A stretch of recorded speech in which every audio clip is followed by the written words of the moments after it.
Hello guys, आप सभी का स्वागत है आपके अपने चैनल ऑनलाइन शिक्षण पर। दोस्तों, आज मैं यूपीएस पीसीएस बीओ का पेपर का सॉल्यूशन कराऊंगा जो 16 अगस्त 2020 को आयोजित किया गया था और इसका सेट नंबर सी का हम पेपर का सॉल्यूशन करेंगे। सभी क्वेश्चनों के आंसर जानेंगे कि आयोग ने क्या क्वेश्चन का क्या आंसर दिया है और इसकी कट ऑफ के बारे में भी हम बात करने वाले हैं वीडियो के लास्ट में। तो चलिए सबसे पहले क्वेश्चन की ओर चलते हैं। अगर आपको इस पेपर की पीडीएफ चाहिए तो आपको हमारे ऑफिशियल टेलीग्राम चैनल को ज्वाइन करना होगा। उसके लिए आपको सर्च करना होगा टेलीग्राम पर जाकर ऑनलाइन शिक्षण ऑफिशियल। तो आप हमारे चैनल के लोगों को देखकर वहां पर ज्वाइन हो जाइए। चलिए सबसे पहले क्वेश्चन की ओर चलते हैं। फ़ारेनहाइट पैमाने पर तापमान 200 डिग्री फ़ारेनहाइट है, इसका मान सेल्सियस पैमाने में क्या होगा? तो आपको बताना है 200 डिग्री फ़ारेनहाइट के इक्वल कौन सा डिग्री सेल्सियस होने वाला है। तो ये होता है 93.3 डिग्री सेल्सियस, यानी ऑप्शन नंबर 1 बिल्कुल ठीक हो जाता है। चलिए क्वेश्चन नंबर 2 की ओर चलते हैं। आपको दो सूची दी गई है, एक तरफ आपको आर्टिकल दिए गए हैं, दूसरी तरफ आपको कुछ अधिकार दिए गए हैं यानी राइट्स। तो आपको सबसे पहले बताना होगा उपाधियों का निषेध किस आर्टिकल के अंदर जोड़ा गया है या किस आर्टिकल के अंदर इसका वर्णन मिलता है। सेकंड है धार्मिक मामलों के प्रबंध में की स्वतंत्रता। थर्ड है अल्पसंख्यकों की भाषा का संरक्षण और डी है आपके लिए शिक्षा का अधिकार। आप सभी जानते ही होंगे कि शिक्षा का अधिकार किस आर्टिकल के अंदर लिया गया था यानी किस आर्टिकल के अंदर जोड़ा गया था। तो 21 के अंदर यानी 21A के अंदर ये शिक्षा का अधिकार जोड़ा गया था। तो आप इसी से अपना आंसर पता कर सकते हैं। तो डी जो डी है इसका ऑप्शन 2 हो जाएगा, यानी ये 2 को मैच करता है, तो इसीलिए ऑप्शन नंबर डी हो जाएगा। आपने देखा कि डी को 2 फॉलो कर रहा है, सी को 4, यानी सी कौन सा है? अल्पसंख्यकों की भाषा का संरक्षण, ये होता है अनुच्छेद 29 के अंदर। और धार्मिक मामलों के प्रबंध की स्वतंत्रता आती है आर्टिकल 26 के अंदर। और जो दिया गया है ए ऑप्शन उपाधियों का निषेध, ये दिया गया है आर्टिकल 18 के अंदर। चलिए चलते हैं क्वेश्चन नंबर 3 की ओर। क्वेश्चन नंबर 3 दिया गया है भारतीय संविधान के 74वें संशोधन के संबंध में निम्नलिखित में से कौन सा कथन सही है? आपके सामने 4 कथन दिए गए हैं, इनमें से कोई भी 3 ठीक हो सकते हैं। वो आपको बताने हैं कि कौन कौन से ऑप्शन ठीक होंगे। तो सबसे पहला दिया गया है निष्कर्ष, यह संविधान एक नई अनुसूची जोड़ने का उपबंध करता है। सेकंड दिया गया है यह नगर पालिकाओं की कार्यशाली की पुनर्संरचना करता है। थर्ड दिया गया है यह नगर पालिकाओं में महिलाओं के लिए आरक्षण का उपबंध करता है। फोर्थ दिया गया है यह केवल कुछ निर्देश राज्यों से ही पर्याप्त है। तो इसका ऑप्शन नंबर ए बिल्कुल ठीक हो जाएगा, यानी कथन 1, 2, 3 बिल्कुल सही हो जाता है, यानी ऑप्शन नंबर ए बिल्कुल ठीक हो जाएगा। ये जो मैं आंसर आपको बता रहा हूँ ये आयोग की तरफ से ही एनालाइज किए गए हैं, यानी उत्तर की में बताए गए हैं। आप सभी ने जिसने मैच नहीं किया हो वो कर सकते हैं। इसकी पीडीएफ आपको टेलीग्राम पर मिल जाएगी। चलिए चलते हैं क्वेश्चन नंबर 4 की ओर।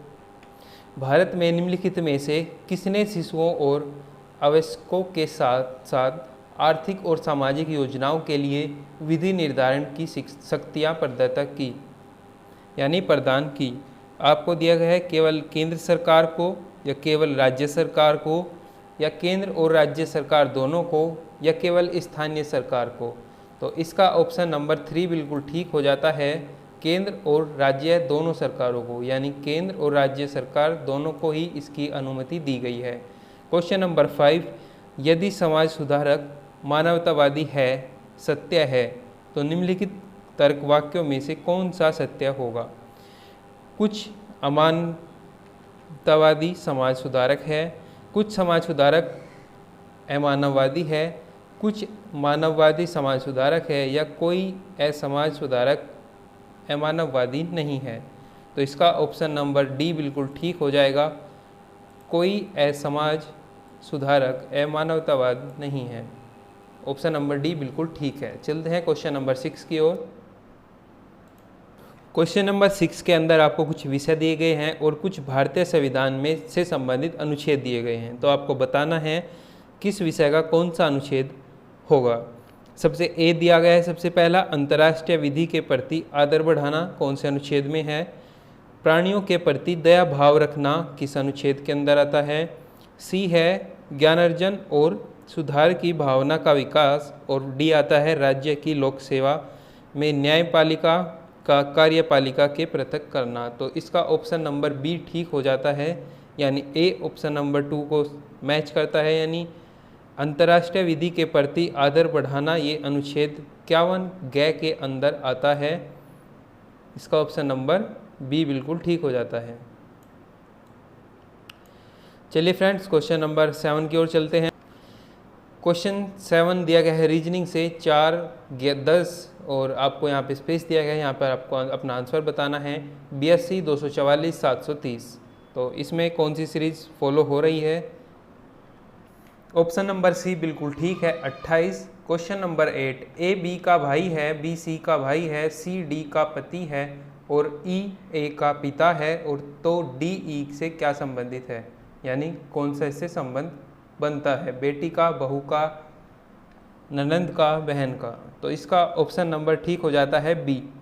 आप सभी इनका सॉल्यूशन कर सकते हैं वीडियो को पॉज करके, या पीडीएफ के लिए टेलीग्राम ज्वाइन कर लेना। चलिए चलते हैं क्वेश्चन नंबर 9 की ओर। यदि किसी निश्चित कोड को यानी दिसंबर को ERMBCEDE लिखा जाता है, तो जो ये कोड दिया गया है इसे कौन सा मंथ लिखा जाएगा? इसका ऑप्शन नंबर डी बिल्कुल ठीक है, यानी नवंबर लिखा जाएगा। इस कोड को नवंबर लिखा जाएगा। क्वेश्चन नंबर 10 की ओर चलते हैं। आपको एक सीरीज दी गई है, इसमें पूछा गया है कि जो x लिखा है इसका मान क्या होगा, यानी क्वेश्चन नंबर 10 का ऑप्शन नंबर बी बिल्कुल ठीक हो जाएगा, यानी 13। चलते हैं क्वेश्चन नंबर 11 की ओर। रायसीना डायलॉग जो 14 से 16 जनवरी 2020 को संपन्न हुआ, मुख्य विषय क्या था? यानी इसकी थीम क्या थी? नेगेटिव द अल्फा सेंचुरी, ये इसकी थीम थी, यानी ऑप्शन नंबर 3 बिल्कुल ठीक हो जाता है।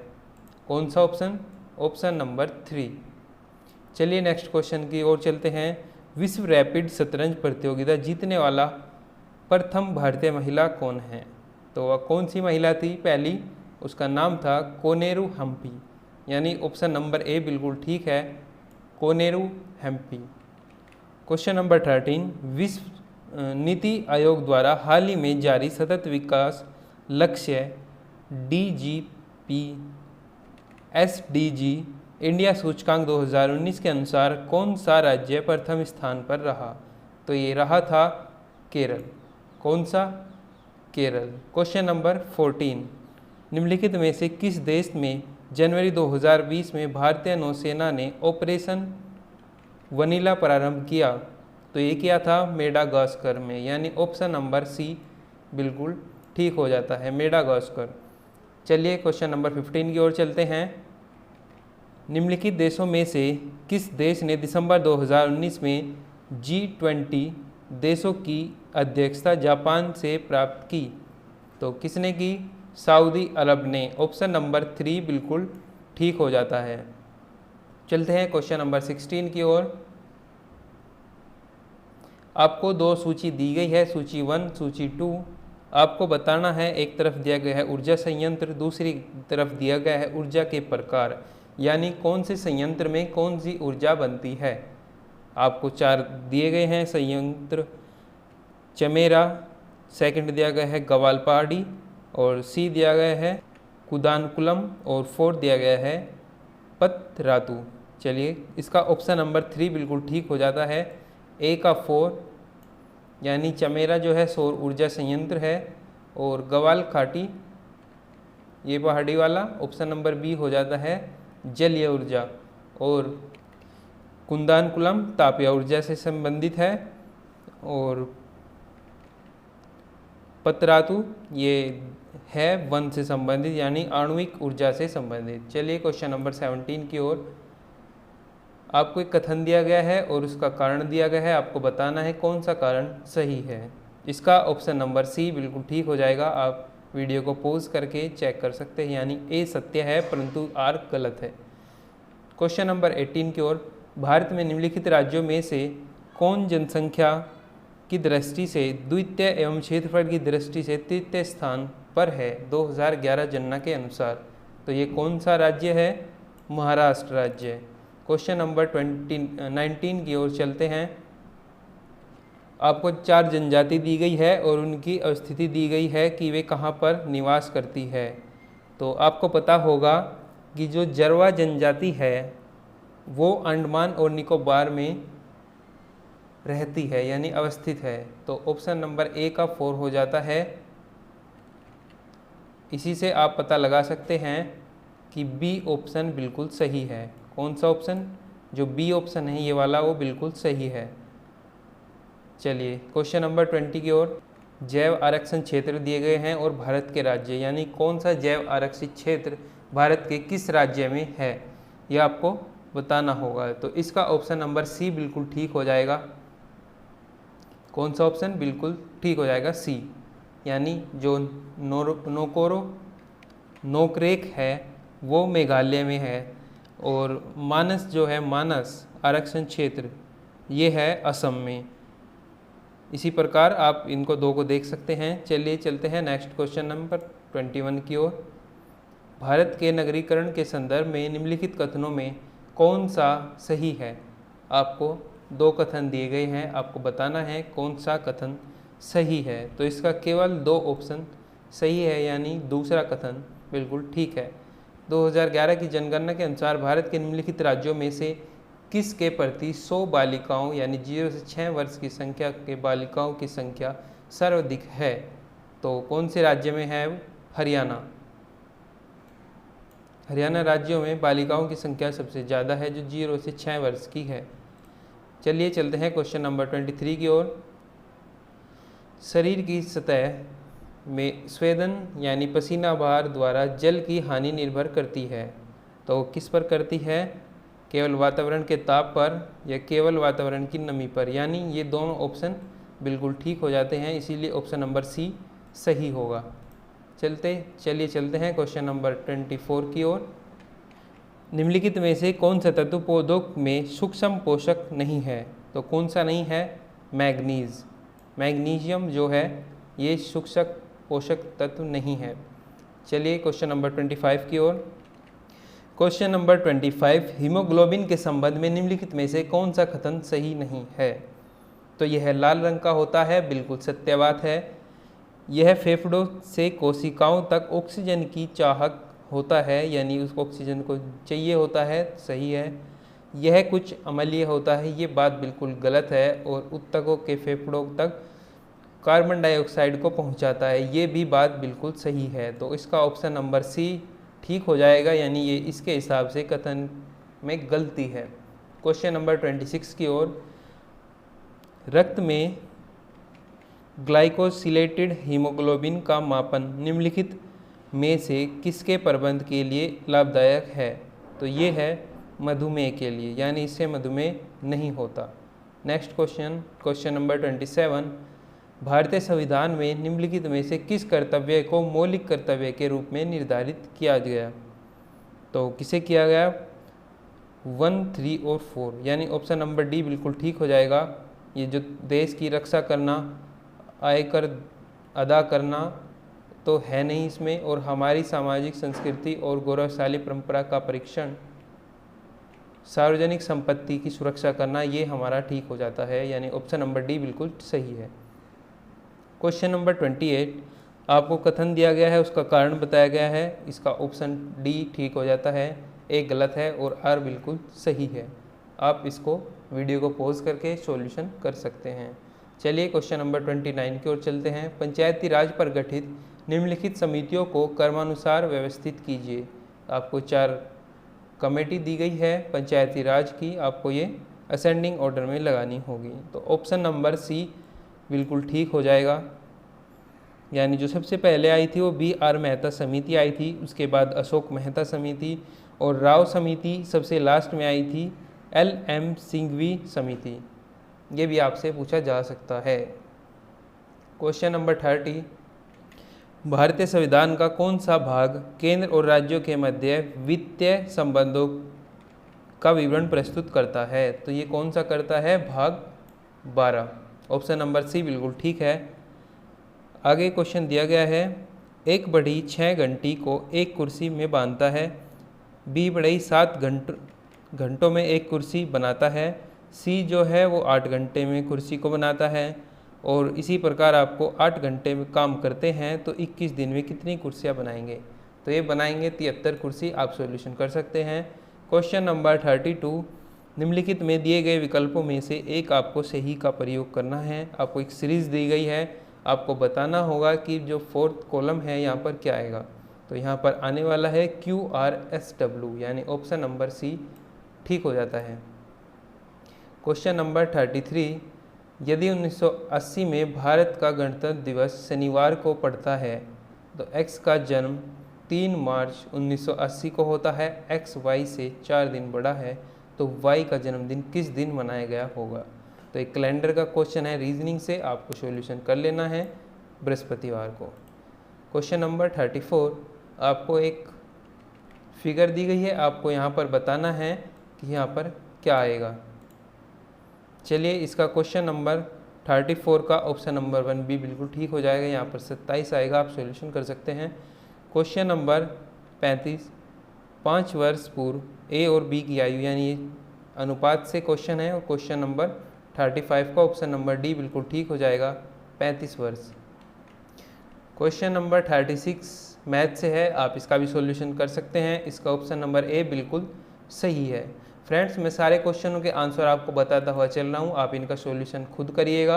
अगर कोई भी डाउट हो आप मुझे कमेंट बॉक्स में बताना, मैं उसका सॉल्यूशन करके आपको प्रोवाइड करा दूंगा। क्वेश्चन नंबर 37 का ऑप्शन नंबर सी बिल्कुल ठीक हो जाता है। 50 डिग्री का कोण आएगा जो PDB होगा। क्वेश्चन नंबर 38 आपको लेसम है और मैसे पे दिया गया है, आपको 1:4 संख्या दी गई है, आपको बताना है सबसे बड़ी संख्या कौन सी होगी। तो ये होगी 84। क्वेश्चन नंबर 39, देश के बड़े राज्यों के समूह में भारत के किस राज्य ने वर्ष 2019 में सुशासन सूचकांक में शीर्ष स्थान प्राप्त किया, यानी सबसे फर्स्ट स्थान किसने प्राप्त किया है? तो इसका ऑप्शन हो जाता है तमिलनाडु, बिल्कुल सही। आपको बताना होगा तमिलनाडु के राज्यपाल कौन हैं, ये आप मुझे कमेंट बॉक्स में बताना। चलिए क्वेश्चन नंबर 40, अप्रत्यक्ष करों को प्रगति कर व्यवस्था क्यों कहा जाता है? तो ऑप्शन नंबर बी बिल्कुल ठीक हो जाता है। वे सभी आय समूह पर समान दरों पर लगाए जाते हैं। Question number 41, Bharat 5 trillion dollar की अर्थव्यवस्था के लक्ष्य को कब तक प्राप्त करना चाहता है? तो ये चाहता है 2024 तक प्राप्त करना। क्वेश्चन नंबर 42 जो बहुत इम्पोर्टेंट है, आपको बताना है 15वें वित्त आयोग के संबंध में कौन सा कथन सही नहीं है? तो आपको बताना होगा। क्वेश्चन नंबर 43 आपको दिया गया है, निम्नलिखित पल्लव शासकों में का नाम उनके राज्यकाल को दृष्टिगत रखते हुए सही क्रमानुसार व्यवस्थित कीजिए और नीचे दिए गए सही भी कूट को बताइए। तो ये है ऑप्शन नंबर ए बिल्कुल सही है, 4 2 1 3, यानी सबसे पहले 4 आएगा, फिर 2 आएगा, फिर 1, उसके बाद 3। क्वेश्चन नंबर 44 आपको एक सूची दी गई है शासक की और उनकी रानियों की, तो आपको बताना है किस शासक की कौन सी रानी थी। तो ऑप्शन नंबर ए बिल्कुल ठीक है, आप सभी मैच कर सकते हैं। क्वेश्चन नंबर 45 आपको समाचार पत्र दिए गए हैं और उसके संस्थापक पूछे गए हैं, तो आपको बताना होगा कौन सा संस्थापक बिल्कुल सही नहीं है। जो सी वाला ऑप्शन है ये सही नहीं है, क्योंकि इन्होंने मोहम्मद अली जिन्ना ने ये वाला अखबार नहीं बनाया था, यानी लॉन्च किया था, जारी किया था। तो बाकी ए, बी और टी बिल्कुल सही है। न्यू इंडिया एनी बेसेंट ने किया था। संवाद कौदुम्बी ये राजा राम मोहन राय ने किया था। मौलाना अब्दुल कलाम ने किया था अल हिलाल। क्वेश्चन नंबर 46 आपको सूची दी गई है और दूसरी सूची दी गई है, आपको बताना है कौन सी सही मैच करता है। क्वेश्चन नंबर 46 का ऑप्शन नंबर ए बिल्कुल ठीक हो जाएगा। चलते हैं क्वेश्चन नंबर 47 की ओर। क्वेश्चन नंबर 47 का भी ऑप्शन नंबर ए बिल्कुल ठीक हो जाएगा। क्वेश्चन नंबर 48 आपको कथन दिया गया है, एक कारण बताया गया है, इसमें आपको बताना है कौन सा सही होगा। इसका भी ऑप्शन नंबर ए बिल्कुल सही हो जाता है। ए और आर दोनों सही है। आर ए की सही व्याख्या करता है, ये इसका ऑप्शन बिल्कुल सही हो जाएगा। चलिए चलते हैं नेक्स्ट क्वेश्चन की ओर। वीडियो ज़्यादा बड़ी ना हो इस वजह से मैं आपको इस क्वेश्चन के आंसर बता रहा हूँ। अगर आप कहें कि इनका फुल सॉल्यूशन बताया जाए, यानी ऑप्शन मैथ के सारे क्वेश्चन को सॉल्यूशन कराया जाए, तो आप इस वीडियो के कमेंट बॉक्स में कमेंट करना। इसके जितने भी मैथ और रीजनिंग के क्वेश्चन होंगे वो आपको बोर्ड पर सोल्व करा दिए जाएंगे। चलिए क्वेश्चन नंबर 49 की ओर चलते हैं। लाला लाजपत राय के संदर्भ में कौन सा कथन सही है? तो आपको दो कथन दिए गए हैं, इसमें से केवल वन बिल्कुल सही है। चलते हैं नेक्स्ट क्वेश्चन की ओर। क्वेश्चन नंबर 50, विलय का सिद्धांत के तहत निम्नलिखित राज्यों के विलय पर विचार कीजिए। आपको 4 राज्य दिए गए हैं, आपको बताना है कौन सा विलय पत्र के हिसाब से आएगा। तो ऑप्शन नंबर सी बिल्कुल सही है, यानी पहले फर्स्ट आएगा यानी सतारा, उसके बाद बघाट, फिर उदयपुर और सबसे बाद में आएगा झांसी। क्वेश्चन नंबर 51, गन्ने के उचित और परिश्रमी की मूल्य FRP निम्नलिखित में से कौन संगठित अनुमोदित करता है? तो ये कौन करता है? आर्थिक मामलों की कैबिनेट कमेटी, यानी ए ऑप्शन बिल्कुल सही है। चलिए क्वेश्चन नंबर 52 को देखते हैं। नीचे दिए गए आपको एक कथन दिया गया है, उसके बाद कारण बताया गया है, पूछा गया है कौन सा कारण सही है। तो ऑप्शन नंबर ए बिल्कुल ठीक है। RA सत्य है, RA की सही व्याख्या करता है, ये इसका ऑप्शन ठीक हो जाएगा। चलिए 53 क्वेश्चन की ओर चलते हैं। भारतीय रिजर्व बैंक द्वारा 5 दिसंबर 2019 को घोषित नीति रेपो दर की रिजर्व रेपो दर क्रमशः थी, यानी कौन सी थी ये आपको बतानी है। तो 5.15% और 4.9% ये थी। ऑप्शन नंबर सी बिल्कुल ठीक है। क्वेश्चन नंबर 54, क्वेश्चन नंबर 54, उपभोक्ता मूल्य सूचकांक के संबंध में निम्नलिखित कथनों पर विचार करें तथा नीचे दिए गए कूट से सही उत्तर का चयन कीजिए। तो 1 और 3 यानी ए 1 और 3 बिल्कुल सही है। ऑप्शन नंबर सी ठीक हो जाता है। क्वेश्चन नंबर 55 आपको कंप्यूटर से दिया गया है। क्या क्वेश्चन है? सॉफ्टवेयर एवं बिजनेस प्रोसेस आउट प्रोसेसिंग उद्योग का सबसे बड़ा केंद्र उत्तर प्रदेश के किस शहर में है? तो ये है नोएडा के अंदर बनाया गया था। क्वेश्चन नंबर 56, उत्तर प्रदेश के निम्नलिखित क्षेत्र में से किसमें अन्ना प्रथा उस क्षेत्र के कृषि और वानिकी के विकास के लिए अभिशाप है? तो कौन सा है? उत्तर प्रदेश का बुंदेलखंड क्षेत्र, यानी ऑप्शन नंबर बी बिल्कुल ठीक है। क्वेश्चन नंबर 57 आपको जिला दिया गया है और लोकप्रिय उत्पाद दिया गया है, यानी किस जिले में क्या फेमस है? तो आपको कन्नौज का इत्र बहुत अच्छे से याद होगा, बुंदेलखंड शहर की चीनी मिट्टी बहुत अच्छे से याद होगी, चित्रकूट के लकड़ी के खिलौने बहुत अच्छे याद होंगे, लेकिन प्रतापगढ़ में अमरूद नहीं है, यानी अमरूद जेली वहाँ की प्रसिद्ध नहीं है। तो ऑप्शन नंबर डी आपका गलत हो जाता है, इस वजह से यही ऑप्शन आपका यहाँ पर राइट होगा। नहीं पूछे गया था, नहीं वाला, यानी जो यहाँ पर नहीं फेमस है। ऑप्शन नंबर डी बिल्कुल ठीक है। नेक्स्ट क्वेश्चन की ओर चलते हैं। क्या क्वेश्चन है? आगरिया, बैगा और भुइया अनुसूचित जनजाति उत्तर प्रदेश के किस जिले में निवास करती है? यानी जो ये अनुसूची है उत्तर प्रदेश के किस जिले में रहती है? तो कौन सा ऑप्शन है? सोनभद्र, ये सोनभद्र में रहती है, सी ऑप्शन सही है। क्वेश्चन नंबर 59, निम्नलिखित में कौन सा फास्फेटिक जैव उर्वरक है? तो कौन सा है? राइजोबियम, यानी ऑप्शन नंबर ए सही है। नेक्स्ट क्वेश्चन, निम्नलिखित में से आपको एक युग्म दिए गए हैं और कौन सा सम्मिलित नहीं है यह आपको बताया गया है।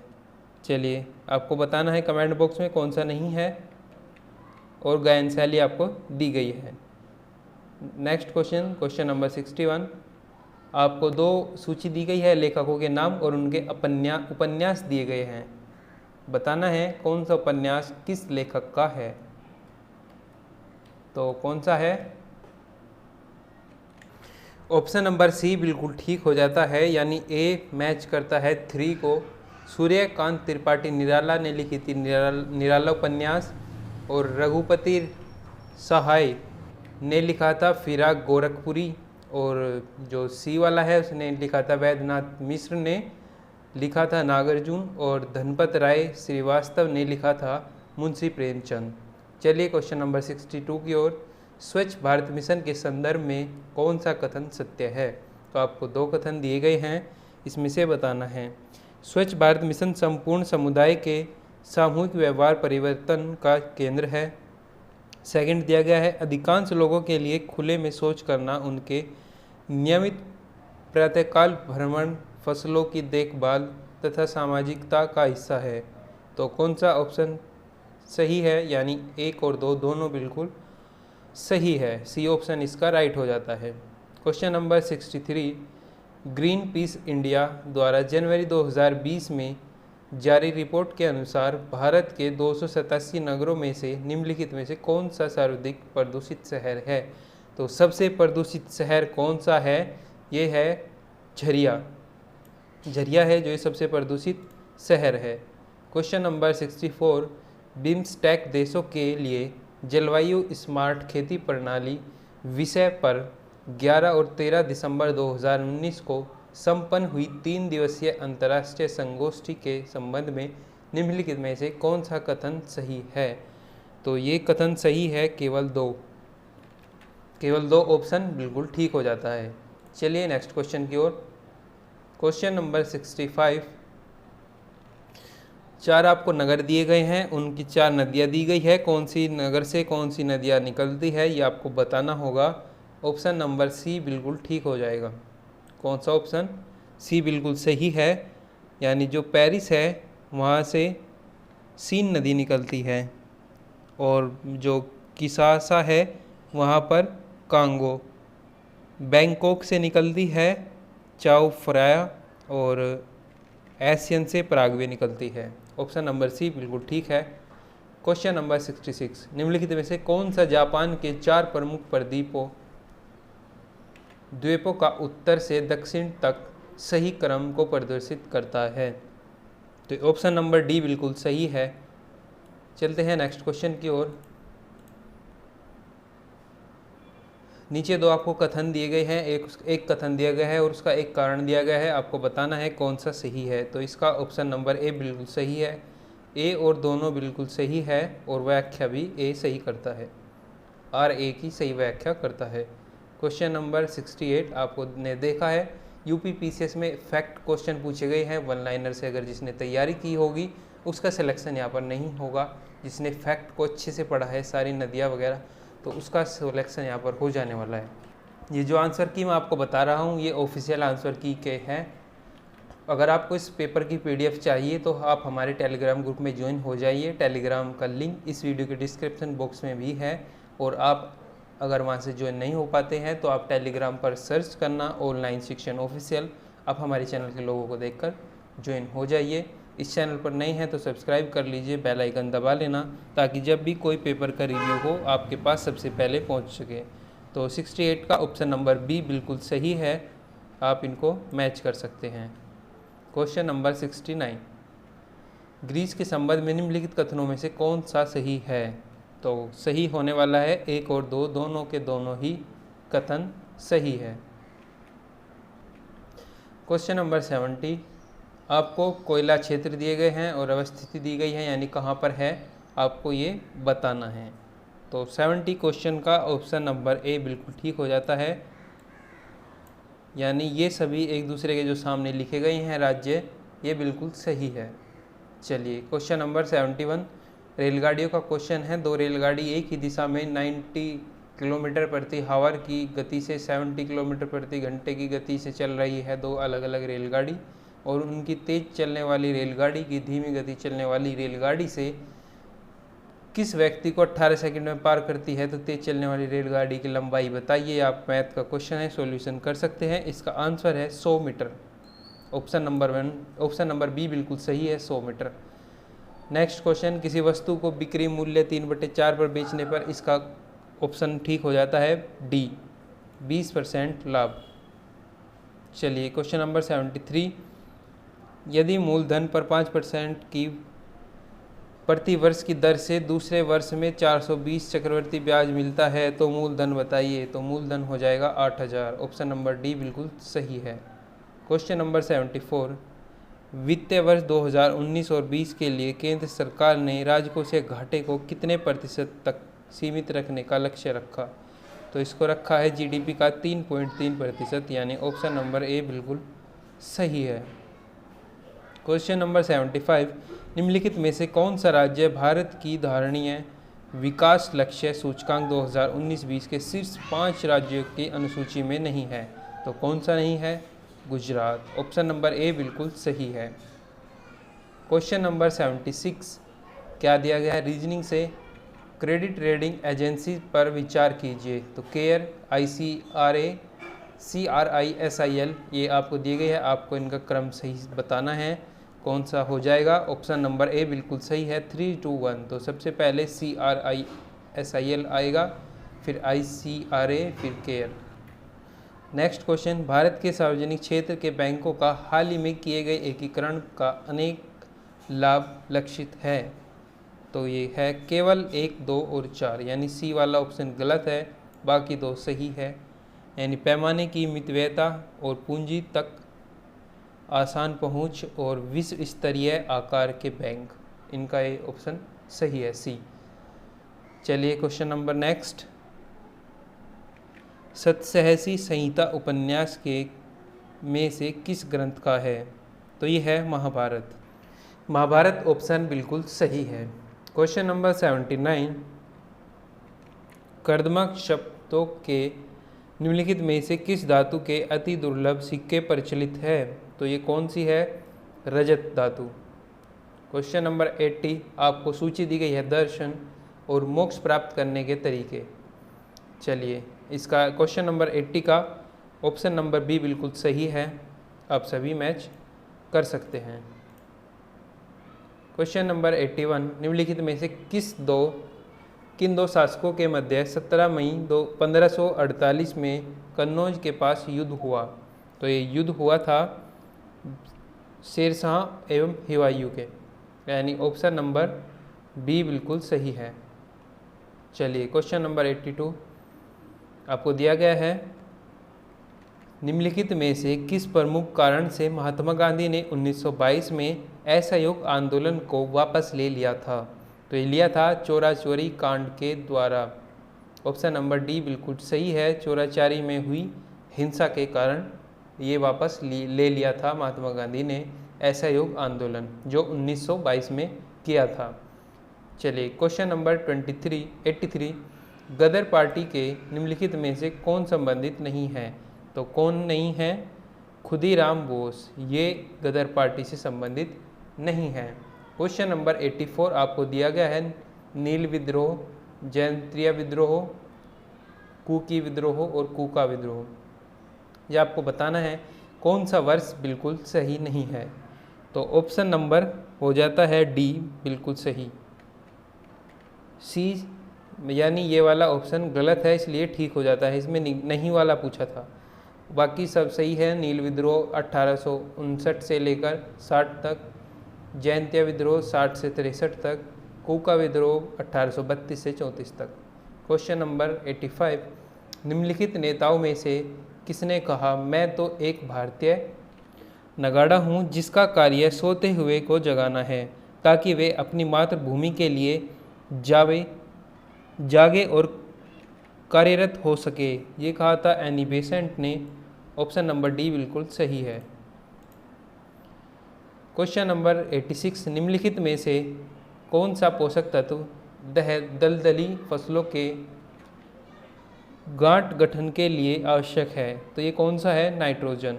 ऑप्शन नंबर ए बिल्कुल सही है। चलिए क्वेश्चन नंबर 87, 1 किलोग्राम नाइट्रोजन की आपूर्ति के लिए कितने यूरिया की मात्रा की आवश्यकता होती है? तो ये होती है 2.2 किलोग्राम। ऑप्शन नंबर बी बिल्कुल सही है। चलिए क्वेश्चन नंबर 88 आपको दिया गया है, निम्नलिखित कथन ऊसर मिट्टी से संबंधित है, तो आपको बताना है कौन सा सही है। क्वेश्चन नंबर 89 फॉर्च्यून इंडेक्स के 500 कंपनियों जिनमें सबसे बड़ी कंपनी कौन सी है 2019 के हिसाब से? Reliance industry limited. Option number C बिल्कुल सही है। चलिए क्वेश्चन नंबर 90 उत्तर प्रदेश के पहले तैरता सौर ऊर्जा संयंत्र कहाँ पर है? तो ये कहाँ पर है? रिहिंद बांध पर, यानी डी ऑप्शन बिल्कुल सही है। क्वेश्चन नंबर 91 उत्तर प्रदेश में निम्नलिखित नगरों में से किसमें भारतीय दलहन अनुसंधान केंद्र है? तो ये है कानपुर में। नेक्स्ट क्वेश्चन उत्तर प्रदेश के निम्नलिखित में से कौन सा संतरे का सर्वाधिक उत्पादक करता है? तो जो संतरे का सबसे ज़्यादा उत्पादक करता है वो सहारनपुर जिला करता है। क्वेश्चन नंबर 93 आपको एक सूची दी गई संस्थान और वो कहाँ पर है ये आपको बताना होगा। तो आपको ऑप्शन नंबर सी बिल्कुल सही है। जो क्षेत्रीय रेल प्रशिक्षण संस्थान है ये है गाजीपुर में, और जो बी वाला है भारतीय सब्जी अनुसंधान संस्थान ये है वाराणसी में, और पंडित दीनदयाल उपाध्याय पशु चिकित्सा विश्वविद्यालय ये मथुरा में है, और क्षेत्रीय रेल तो आपको बता ही दिया, यानी वन बचा है वी गिरी राष्ट्रीय श्रम संस्थान ये नोएडा में अवस्थित है। क्वेश्चन नंबर 94 उत्तर प्रदेश के बारे में निम्नलिखित कथनों पर विचार कीजिए। आपको 4 विचार दिए गए हैं, इसमें से बताने हैं कौन से बिल्कुल सही है। यह देश में सर्वाधिक दूध उत्पादक राज्य है, बिल्कुल सही बात है। इनमें देश का अधिकतम आलू की खेती की जाती है, ये भी बिल्कुल सही बात है। उत्तर प्रदेश में आलू की खेती अधिकतम की जाती है।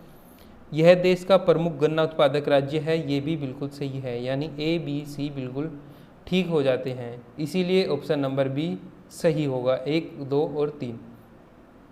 क्वेश्चन नंबर 95 उत्तरीय भारतीय शास्त्रीय संगीत का बाइबल ग्रंथ संबंधित है? तो ये नाट्य शास्त्र से संबंधित है, ऑप्शन नंबर ए बिल्कुल सही है।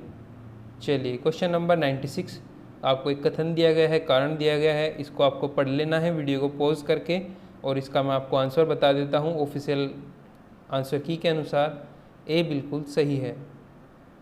चलिए क्वेश्चन नंबर 97 बी आपको कथन दिया गया है, कारण इसमें भी आपको बताना होगा, यानी इसका भी ए ऑप्शन सही हो जाता है। चलिए क्वेश्चन नंबर 98 निम्नलिखित में से कौन सा कोलकाता के उन 4 नवीनीकृत विरासत भवनों में शामिल नहीं है जिसे जनवरी 2020 में राष्ट्र को समर्पित किया गया? तो ये कौन है? ऑप्शन नंबर डी बिल्कुल सही है, राइटर्स बिल्डिंग। चलिए क्वेश्चन नंबर डी बिल्कुल 98 का डी ऑप्शन सही है। 99 क्वेश्चन विश्व स्वास्थ्य संगठन के अनुसार जनवरी 2020 में निम्नलिखित में से कौन सा देश विश्व के खतरे से सबसे अधिक प्रकोप से प्रभावित है? तो कोंगो लोकतांत्रिक गणराज्य, ऑप्शन नंबर सी सही हो जाता है। क्वेश्चन नंबर 100 अफ्रीका महाद्वीप के निम्नलिखित में से किस देश ने भारत ने अपना प्रथम महात्मा गांधी कन्वेंट सेंटर जनवरी 2020 में खोला? तो ये किसने खोला? नाइजर ने, ऑप्शन नंबर ए बिल्कुल सही है। नेक्स्ट क्वेश्चन जनवरी 2020 में मिशेल ओबामा को निम्नलिखित में से किस एल्बम हेतु ग्रैमी पुरस्कार से सम्मानित किया गया? तो ये किया गया था बिकमिंग के लिए, ऑप्शन नंबर ए बिल्कुल सही है। क्वेश्चन नंबर नेक्स्ट विश्व आर्थिक मंच द्वारा जारी वैश्विक प्रतिभा सूचकांक 2020 के अनुसार निम्नलिखित में से कौन सा सम्मिलित नहीं है? तो कौन सा नहीं है ये आपको बताना होगा, यानी USA ये वाला सम्मिलित नहीं है, डी ऑप्शन। नेक्स्ट क्वेश्चन 3 जनवरी 2020 को दिल्ली में 100 ग्लोबल चाइल्ड प्रोडिजी अवार्ड जीतने वाली 13 वर्षीय लड़की सुचेता सतीश के संदर्भ में निम्नलिखित कथनों पर विचार कीजिए। तो कौन सा ऑप्शन सही है? ये है 1 और 2 बिल्कुल सही, यानी सी ऑप्शन ठीक है। फ्रेंड्स, आपने देखा होगा कि इस पेपर में करंट अफेयर ज़्यादा पूछी गई है, लेकिन जनवरी 2020 या दिसंबर के आसपास की है, 2019 दिसंबर के, क्योंकि ये पेपर पहले ही बन चुका था, कोरोना की वजह से थोड़ा लेट हुआ है। ये पेपर आपका फरवरी या मार्च के अंदर होना था और करंट 3-4 महीने की करंट अफेयर भर के आई है इस पेपर में। चलिए क्वेश्चन नंबर 104, सन 2020 में COP 26 का आयोजन किस शहर में किया गया, यानी प्रस्तावित था? कौन से में था? ग्लासगो। कौन से वाला? ग्लासगो, यानी ऑप्शन नंबर ए बिल्कुल सही है। अजरबैजान की राजधानी बाकू निम्नलिखित में से किस एक सागर के किनारे स्थित है? तो कौन सी है? कैपिटल सागर। ऑप्शन नंबर सी बिल्कुल सही है। चलिए क्वेश्चन नंबर नेक्स्ट, आपको एक सूची दी गई है घास के मैदान की और महाद्वीप दिए गए हैं, किस महाद्वीप पर कौन सा घास का मैदान है? ऑप्शन नंबर ए बिल्कुल सही हो जाता है, आप सभी मैच कर सकते हैं। जैसे लोनोज है, ये कहाँ पर है? दक्षिण अमेरिका, यानी डी ऑप्शन। इस वजह से क्वेश्चन नंबर 106 का ऑप्शन नंबर ए बिल्कुल सही हो जाएगा। चलिए नेक्स्ट क्वेश्चन आपको दिया गया है, बांस एक जादुई घास निम्न विषय पर 2 दिवसीय कार्यशाला प्रदर्शनी 11 और 12 जनवरी 2020 को भारत के निम्नलिखित में से किस राज्य में की गई आयोजित? तो ये की गई थी जम्मू में। ऑप्शन नंबर सी सही है। आपको जनजाति दी गई है और क्षेत्र दिया गया है, किस जनजाति कौन से क्षेत्र में है, यानी कौन से देश में है, आपको बतानी है। ऑप्शन नंबर सी ठीक हो जाता है यहाँ पर, बिल्कुल सही, ऑफिशियल आंसर की के अनुसार। क्वेश्चन नंबर 109, भारत में लिग्नाइट कोयला सबसे बड़ा क्षेत्र कौन सा है? तो सिंगरौली जो है वो लिग्नाइट कोयला का सबसे बड़ा क्षेत्र है। ऑप्शन नंबर ए बिल्कुल सही है। चलिए क्वेश्चन नंबर 110, ये क्या है? भारत की निम्नलिखित नदियों में से कौन सी दामोदर नदी की सहायक नदी नहीं है? तो जो इंद्रावती नदी है ये दामोदर की सहायक नदी नहीं है, इसका ऑप्शन बी बिल्कुल सही है। नेक्स्ट क्वेश्चन, आपको नहर परियोजना दी गई है और उनकी अवस्थिति दी गई है। तो जो जवाई परियोजना है वो तमिलनाडु में नहीं है, तो इसलिए डी ऑप्शन सही है, यानी नहीं वाला पूछा था इसमें। क्वेश्चन नंबर 112, निम्नलिखित में से कौन सा कथन सही नहीं है? तो इसका ऑप्शन नंबर ए बिल्कुल सही हो जाता है। भारत में ओडिशा राज्य क्रोमाइट का सबसे बड़ा उत्पादक है, तो ये बिल्कुल सही बात है। भारत का लौह अयस्क भंडार निम्नलिखित में से किस शैल समूह के से संबंधित है? तो ये कौन सी है? धारवाड़ समूह से संबंधित। ऑप्शन नंबर ए बिल्कुल ठीक है। चलिए, सैलवा वनों की विशेषता है, क्या विशेषता है सैलवा वनों की? चौड़ी पत्ती और सदाबहार वन। ये वाला ऑप्शन नंबर ए बिल्कुल सही है। चलिए नेक्स्ट क्वेश्चन, सामाजिक वानिकी और पर्यावरण पुनर्वास केंद्र भारत के निम्नलिखित किस राज्य में अवस्थित है? तो ये कौन से राज्य में है? प्रयागराज में अवस्थित है। क्वेश्चन नंबर 116, भारत में पर्यावरण सुरक्षा अधिनियम निम्नलिखित में से किस वर्ष पारित हुआ? तो ये हुआ था 1986 में पारित। नेक्स्ट क्वेश्चन, 2011 जनगणना के अनुसार कौन सा जनसंख्या घनत्व की दृष्टि से सही घटते क्रम में अवस्थित है? तो सबसे ज़्यादा बिहार में है, फिर पश्चिम बंगाल, केरल, फिर उत्तर प्रदेश। तो अपना उत्तर प्रदेश 4th नंबर पर आता है जनसंख्या के हिसाब से, तो डी ऑप्शन बिल्कुल ठीक हो जाएगा। चलिए, आपको घटना दी गई है और यौगिक दी गई है, कौन सी वर्ष, जैसे अम्ल वर्षा किसके द्वारा होती है ये आपको बताना है। तो ये होती है सल्फर डाइऑक्साइड, आपको पता होगा, ए मैच करता है 3 से। और प्रकाश रासायनिक धुंध, यानी जो धुंध होती है वो किसकी वजह से होती है? ये होती है असंतृप्त हाइड्रोकार्बन की वजह से, यानी डी। तो इसका ऑप्शन नंबर सी बिल्कुल सही है, आप मैच कर सकते हैं। और हीमोग्लोबिन के साथ संयोजन बनाता है कार्बन मोनोऑक्साइड। ओजोन परत के कारण क्षेत्र है क्लोरोफ्लोरोकार्बन, यानी ये इसके लिए हानिकारक है। जो फ्रिज से एसी से निकलती है गैस उसे ही क्लोरोफ्लोरोकार्बन कहा जाता है। आज के लास्ट 2 क्वेश्चन बचे हैं, 120 क्वेश्चन इस पेपर में आए थे। माइक्रोराइजा एक सहजीवी संबंधित है कवक और पौधों के मध्य। जो कवक और पौधों के मध्य है वो माइक्रोराइजिया है। चलिए नेक्स्ट क्वेश्चन 120, विटामिनों के संबंध में निम्नलिखित में से कौन सा कथन सही नहीं है। तो कौन सा नहीं है? विटामिन के जल में घुलनशील विटामिन है। ये बिल्कुल गलत है, क्योंकि विटामिन के तो हमारे रक्त के थक्के को जमने में मदद करता है। चलिए फ्रेंड्स, आज का हमारा पूरा पेपर सोल्व हो चुका है। इस जो यूपी पीसीएस पेपर है जो 2020 में यानी 16 अगस्त 2020 को आयोजित हुआ था, इस पेपर का पूरा सॉल्यूशन हमने देख लिया है और ये सेट सी है। चलिए, ये जो हमने आंसर आपको बताए हैं ऑफिशियल आंसर की के ही द्वारा बताए गए हैं। अगर आपको ये वीडियो अच्छी लगी प्लीज़ लाइक ज़रूर करिएगा। अगर कोई आपका सुझाव है वो मुझे कमेंट बॉक्स में ज़रूर बताना इसी वीडियो के। और इसी वीडियो के डिस्क्रिप्शन बॉक्स में आपको टेलीग्राम का लिंक मिल जाएगा हमारे, आप उस पर ज्वाइन हो जाइए। नहीं हो पा रहे हैं, टेलीग्राम पर सर्च करना ऑनलाइन शिक्षण ऑफिशियल, वहाँ पर जाकर आप हमारे चैनल के लोगों को देखकर वहाँ पर ज्वाइन हो जाइए। फ्रेंड्स, ऐसे ही इस चैनल पर आप सभी के लिए पेपर आते रहते हैं, जैसे बीओ, दिल्ली पुलिस के अभी कराए हैं, रेलवे के चले हुए हैं। आप सभी हमारे चैनल को ज्वाइन करिए और सभी पेपर को देख सकते हैं। चलिए फ्रेंड्स, टेक केयर, मिलते हैं नेक्स्ट पेपर के सॉल्यूशन के साथ। Thank you for watching this video.